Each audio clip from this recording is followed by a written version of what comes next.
Welcome to The Business Behind Your Business, the podcast where we delve into the financial strategies and insights that drive success for small and medium-sized business owners. I'm your host, Paul Sweeney, and in each episode we bring you expert guests who share practical advice, real-world experiences, and actionable tips to empower you on your business journey. Whether you're a seasoned entrepreneur or just starting out, get ready to uncover the secrets to success and gain valuable insights into the business behind your business.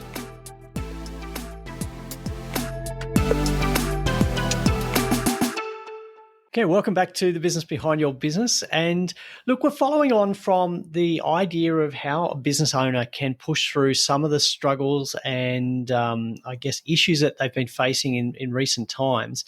And what do you need to do as a business owner to push forward? And we've had some great input from our guests about the need for strategy and focus and the need to take action, but also the need to keep an eye on your finances. But I guess one of the biggest things that always keeps coming back is, how do I get more revenue? How do I get more sales? How do I get the right kind of sales? And that's a question that we're going to look into in a lot more detail today, particularly about how you get the right kind of customer. And look, as always, we've brought in the experts to help us with this conversation. So we have Marama Carmichael from Oracle Tree today. And Marama is an industry-leading business growth consultant, digital strategist. Now, that's a word that didn't occur 20 years ago. I know. A mentor, an author. So she's the CEO of Oracle Tree, which is an award-winning digital marketing agency, and she's got over 25 years of experience in business, knowing what it takes to make digital strategies work, but not just work, convert. And look, Marama has a passion for helping small, medium business owners work smarter, not harder, reaching ambitious growth milestones and tackling business obstacles head on. And now I also want to ask about this because she's also the author of one of the Amazon bestsellers, a book called Fixing Frankenstein, How to Take the Monster Out of Running Your Small Business, which I think, just from reading the title, is something that we were probably all interested in. So, Marama, you're coming to us today from the sunny Gold Coast. I'm sitting in soggy Sydney with the rain falling outside. But, welcome to the microphone. Thanks for having me. It's a pleasure to be here. Always lovely to see smiling faces, so it's good. Absolutely fantastic. So, look, you're passionate about helping small, medium business owners convert. And I think we talked about some of the monsters you've talked about in your book, the monster of running a small business. But I think there's a core issue that we were talking before we started, we pressed record, about how a lot of business owners are sending their marketing message to the wrong people. 100%. I think it kind of goes back. The reason I chose the title for the book is I find a lot of business owners, they kind of get into business for the best of reasons, right? They have a passion, or they're really, really, really good at a craft, and more people want the craft. So it happens really organically and flowy. And then they get a little bit too big to manage their own thing. So they might hire some people, and they will often end up in a place where they had no intention of going, had no real structure or focus on how to get there. It wasn't intentional, and they've kind of created a horrible monster they're working with horrible clients, working really, really long hours and not doing what they got into business for, which is why, I call it a Frankenstein business, and you kind of get bits and bolt on other bits, and the thing's kind of working but kind of not working, and it's just like, it's the Frankenstein business, and you're like, oh my God, like, what am I even going to do with this? And I think a lot of it comes down to strategy, of course, but then essentially, as we were talking about before, the strategy about getting to choose who you actually want to work with and being really definite about that and attracting everybody. Because, as you start putting more people on, you need to pay those wages, and you need to pay super, and you need to pay for all the things that come with growing a business. And then sometimes I think business owners can get a little bit desperate, and they'll just take whoever has money. If you've got money, that's okay. That's good enough for me.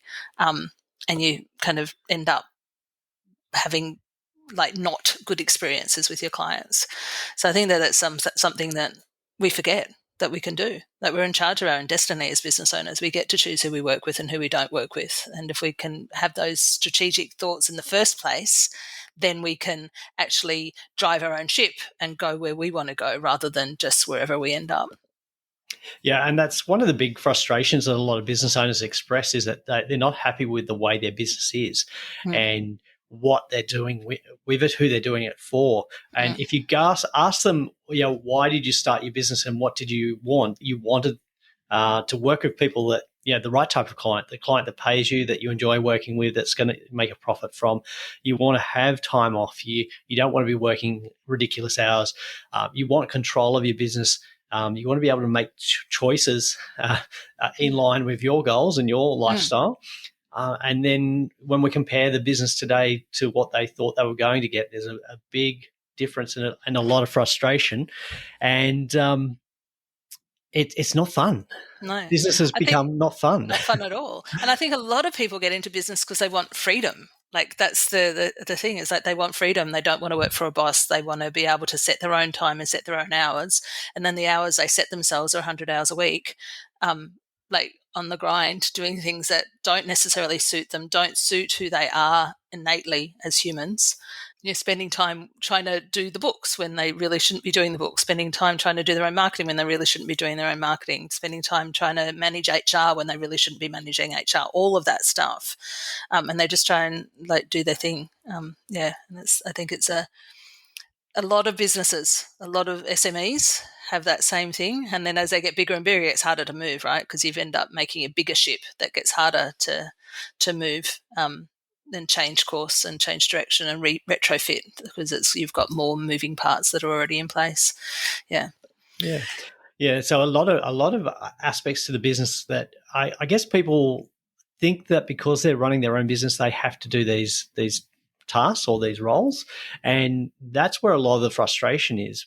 And I think sometimes it's a case of I don't have the resources to engage somebody, so how do I do this?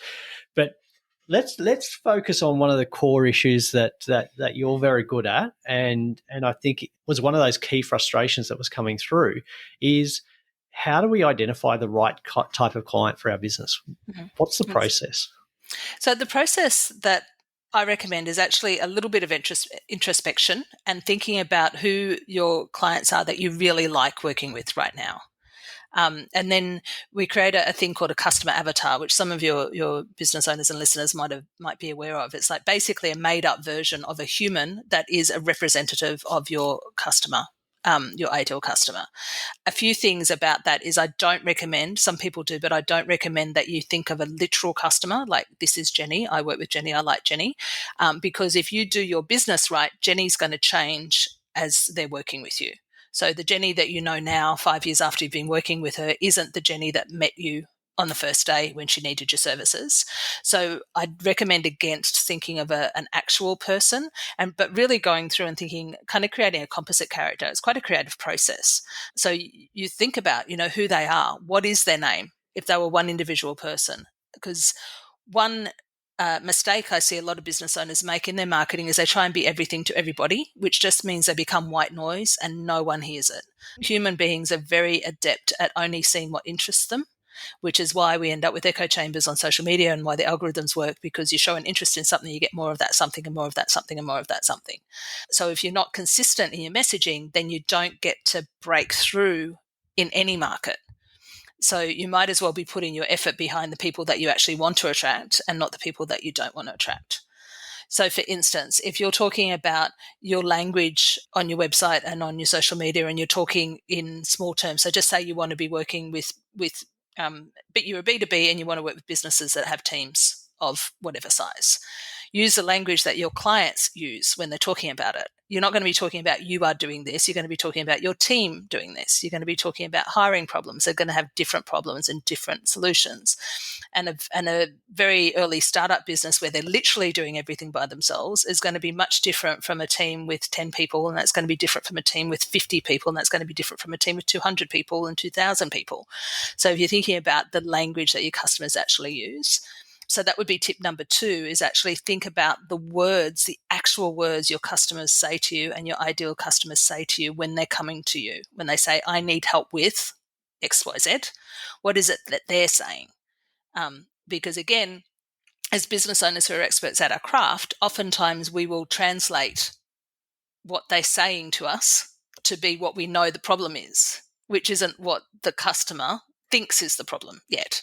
Do you know what I mean? Oh, yeah, absolutely. And I think sometimes when we're translating for the customer, we're putting our own slant on it and coming up with the answer that we think it should be to fit a product that we want to sell to them. Exactly. Yeah. But when they're actually coming to us and like expressing, I have this problem, like this is a mess, I need help with this. So that's what it is. Like it might, like whatever your solution is your solution. Your customers don't actually care about your solution. They care about what their problem is and that you can fix it in some way, shape or form. But you need to, when in your marketing things, when you're putting messaging out there, wherever it's going, which I know, as we were talking about before, needs to be where your customers are and where they're thinking about that thing that their problem is. But when you're putting the messaging out, you need to meet people where they are. You don't want to meet people where you are. I understand. Yeah, I see that quite a lot happening. That business owners they focus on where they think they want to be, or the I guess the bright shiny marketing tool that they're interested in at the time. And there's some danger in that. And look, I think going to your website, one of the things that really jumped out at me was the marketing tree. So the infographic that you've got there, you want to explain a little bit, because most of our listeners are going to be driving the car or jogging, so they're not going to be able to see it. So what is the marketing tree? Okay, so I love my marketing tree. So if you imagine a tree, like a kid's drawing of a tree, and you've got the root structure at the bottom of the tree, and lovely big thick root structure that goes out into the earth. I think of that root structure as a strategy. So the more robust and solid and broad your strategy is, the stronger your tree is going to be. And then the trunk of the tree is your brand. And so again, the stronger your brand is, the thicker your trunk is, the harder it is going to be to damage. Like you can cut down a twig that is a barely formed tree, like a little sapling, really, really easily. Like it doesn't have a strong brand, doesn't have strong roots. You could like pull it out by the roots. It's gone. It's out of there. But if you've got a really robust tree, it's really hard to actually cut down. It takes a lot of effort. As an aside, this is another problem I see with a lot of business owners who are trying to manage everything themselves or manage things without having the strategy, is they'll outsource their brand to people without any instruction or anything. And so you'll go and they'll have used a VA or someone to do their social media, and different VA, so it all looks different. So the brand just isn't consistent. Or they'll put things into ChatGPT without knowing about it, and so then everything sounds like ChatGPT instead of sounding like their brand. Or they'll do these things, and every single one of those posts is like someone taking like an axe and like making a chip in the trunk of your brand, making a chip. You can outsource all that stuff. Like we do work for our clients. You can outsource. It's not that you can't do that, but you just need to have like a strategy behind what's the language, what's the colors you're using, who your client is, what pain's your problem you're solving, all of that kind of stuff, which comes from the roots of the tree, right? And then you can have a strong brand. And then on top of that trunk, you've got the branches. And so you kind of think that one branch might be your website, one branch might be social media as a whole, and then the branches off the branches are all the different platforms. And then one branch is word of mouth, because word of mouth is a really strong marketing channel. And one branch might be, speaking engagements, and one branch might be, events, or like whatever your different branches of marketing are. One might be, cold outreach, flyers, newspapers, anything, doesn't matter, all the different branches. And then you've got the leaves on the tree, which would be a social media post, a blog post, appearing at a particular event, making one particular connection, having coffee with someone if it's a networking branch, that kind of stuff. So I think that having a really robust marketing platform, you end up with a really strong tree that then you can, so this is true fact, you can cut 10% of a tree without damaging it. So you can have, if you've got a really robust thing, you can lose 10% of that tree. You can be, okay, we're not going to be doing events anymore. We chop that entire branch off. Your tree's still going to be fine. So yeah, I love my tree. I use it all the time. It also, as I was saying before, it helps people getting like not so obsessed about little, like a leaf. Like, your social media, one leaf is not that important, but all the leaves together are good. The other thing with marketing that is something that people kind of don't get is that the world now is more complex. Like it's not always a straight line, particularly when you're doing brand awareness type marketing. Like unless you're doing advertising, which is like blended into marketing, and we're kind of getting a little bit of semantics now, but unless it's like I did this ad, someone downloaded this thing or went to my website, they bought this product, it's like a direct line. I spent this money, they came, they bought. one thing that I think a lot of people don't think of is that even with word of mouth, which a lot of clients come from word of mouth, but usually if someone, actually I'll ask you, so if someone tells you that someone is awesome, what's the very first thing that you do, Paul?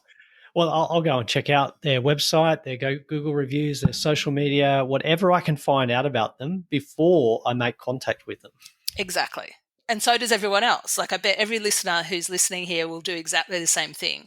And so the problem with like me and my industry is that like the getting the credit for the work often isn't that cut and dry, because people are like, oh well, I'm getting out, like sales have gone up, but a lot of them are still word of mouth. And I'm like, yeah, but like, so it's like, and to keep the tree analogy, you don't know which branch, which leaf, which part of, like if there's a bird that is nesting in that tree, you don't know which part of the tree attracted the bird to land on it and nest.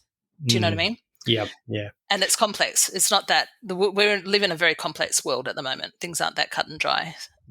No, it's not. And look, I've come across this as well. Is I've observed, because we track our statistics and our followers and that, and what we'll see is somebody will pop up, or they'll be popping up on Instagram. They'll be following us on LinkedIn, and we'll see that they've downloaded stuff from our website.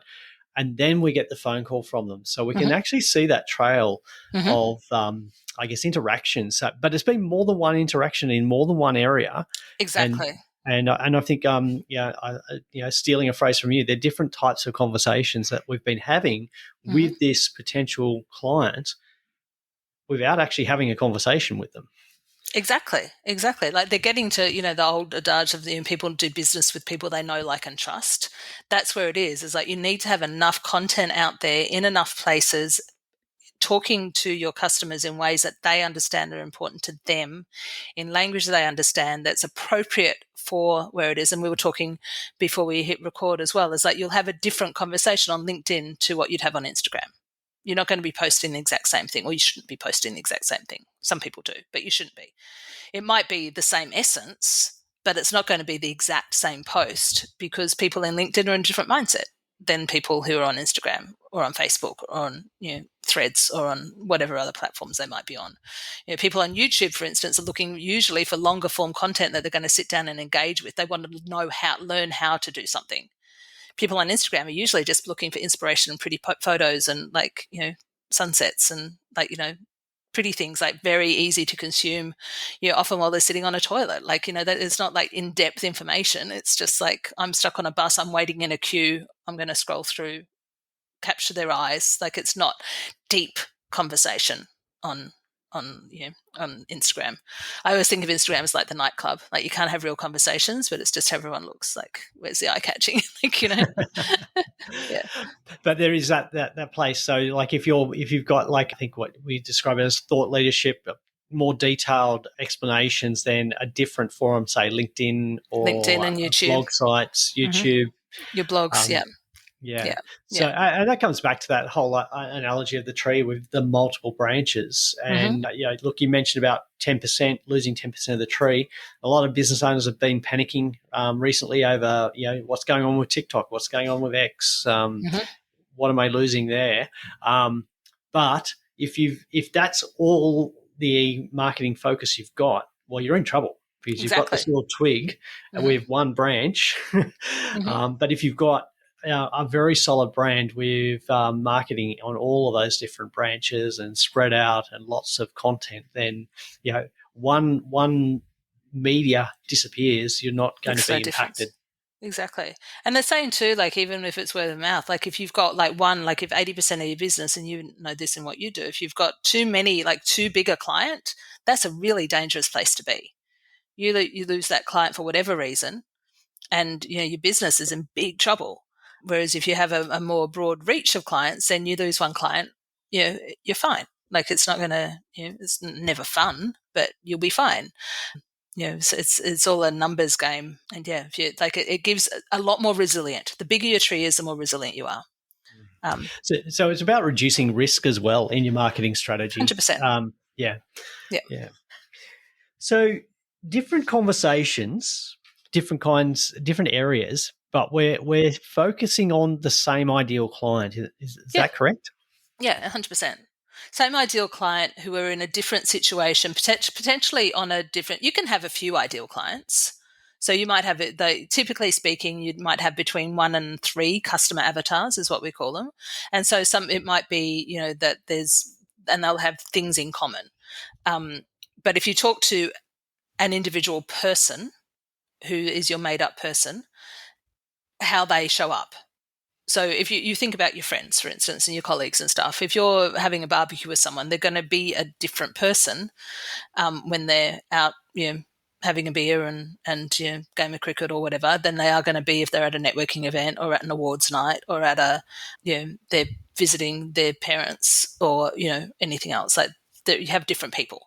But I think that oftentimes in marketing, people forget that the people that they're talking to are people with all of the problems. So even if they're talking to a very professional person, one of their big problems might be the fact that they're spending too much time at work and their significant other is really annoyed at them because they're working too long an hour. So you can help them save the time that they're spending, which will give them time with their loved ones to go and do the things that are important to them and be spending more time on the beach throwing the ball with the thing. So that's why, so as an example of like LinkedIn versus Instagram, because they're kind of possibly almost the most opposite in a way as far as like perception goes. On Instagram, you could be posting things about you doing the things that your ideal avatar would be doing when they're not working, Yep. And they're identifying. So I wish I was there. Oh, that person is that person. Oh, actually, I saw them on LinkedIn when they were promoting their workshop that they were doing. And then you've got the connection. You've got two pieces that they've seen you as a 3-dimensional person who plays frisbee with their dog. And they've also seen that you've done doing a seminar on whatever, or you're doing your podcast, or you're doing whatever your offering is. It's a very professional offering on LinkedIn, but people will see the two together. Yeah. No, that's great. Yeah, because I think about like some of the, well, I guess the journey from when I first met somebody to when they've become a client. That first journey might have been like a casual interaction at a cafe or at a networking event where, again, there's a bit like the nightclub, there's a lot of noise, hard to have a proper conversation. And then it might be a more detailed conversation, maybe a phone call or a deliberate meet up over a cup of coffee. Before we come down to, they're going to come to a workshop or a webinar, and then we might be, permitted to have that conversation with, well, how can we get started working with you? Exactly. But there's a lot of interactions and lots of different styles of interactions along the way.